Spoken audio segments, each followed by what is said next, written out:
over the rainbow, bluebirds fly. Hello, this is Professor Donna Byrne, and this actually is the income tax online class about medical expenses. I guess all those flip-flops in part 2 kind of made me think about the palm trees again. Let's get rid of that. Okay, we have seen that medical expenses are deductible even when they are capital expenditures, such as a swimming pool, and even when they involve travel to a warm place like Florida, as long as the expenses are medically necessary. Okay. As we noted at the beginning, however, there's bad news.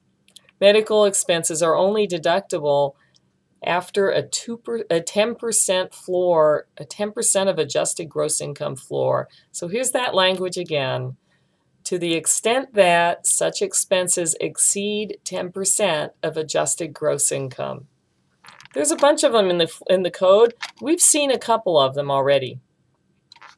And the way a floor works again is only the part that sticks up above is what matters for the deduction or whatever it is. So in this case, these men are building a deck floor, and if the little boy were to find a hose and turn it on them, only the part of them above the floor would get wet. All right, so let's just look at a couple of numerical examples. Let's say taxpayers have adjusted gross income of $60,000 and medical expenses of $5,000. Now, these are unreimbursed medical expenses, right? The out-of-pocket medical expenses. Now, 10% of $60,000 is $6,000. So only expenses above $6,000 would be deductible. In this case, all of the expenses are below $6,000, so none of them are deductible. They're just hidden there below the floor. Let's change it. What if the expenses were a little higher? Say $7,500. Now that's a lot of out-of-pocket expenses. This deduction is meant to help people who have big medical expenses. So again, only the expenses above $6,000 are deductible, and that means that in this case, $1,500 of those expenses are deductible because that's the part above the floor. Okay? Notice this is not all or none. I'm going to take me out of here. This is not all or none. The extent of language, or to the extent that, tells us to measure the height of the floor and then only look at the part above that. So only the part above the floor is deductible. And that's it for, no it's not, okay. Here's that language. So when you see this language, this means a floor. Only to the extent that something or other exceeds whatever. Let's look at some other examples. Remember section 67, the miscellaneous itemized deductions? The miscellaneous itemized deductions for any taxable year shall be allowed only to the extent that the aggregate of such deductions exceeds 2% of adjusted gross income.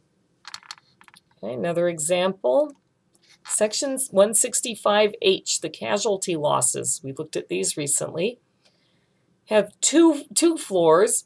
The first one says that any loss shall be allowed only to the extent that the amount of the loss from each casualty exceeds $100. So that's that per casualty floor. That's a dollar amount floor instead of a percentage of adjusted gross income. And then for the overall limitation for casualty losses, it's really a basket, but the part that spills over is subject to a floor.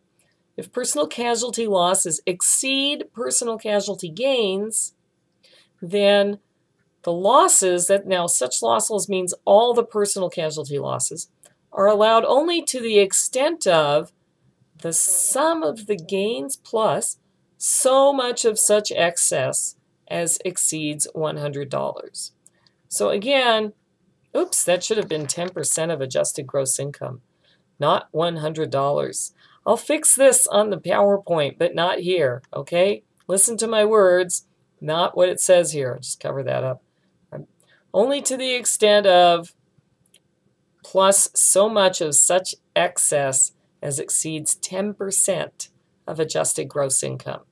Okay, so we're still going to only allow the part above the floor, and in this case, it's 10% of adjusted gross income. Okay, so that's it for floors. That's the end of our module on medical expenses. I hope this has been helpful. Thank you for watching. Red roses too, I watched them bloom for me and you, and I think to myself, what a wonderful world. Well, I see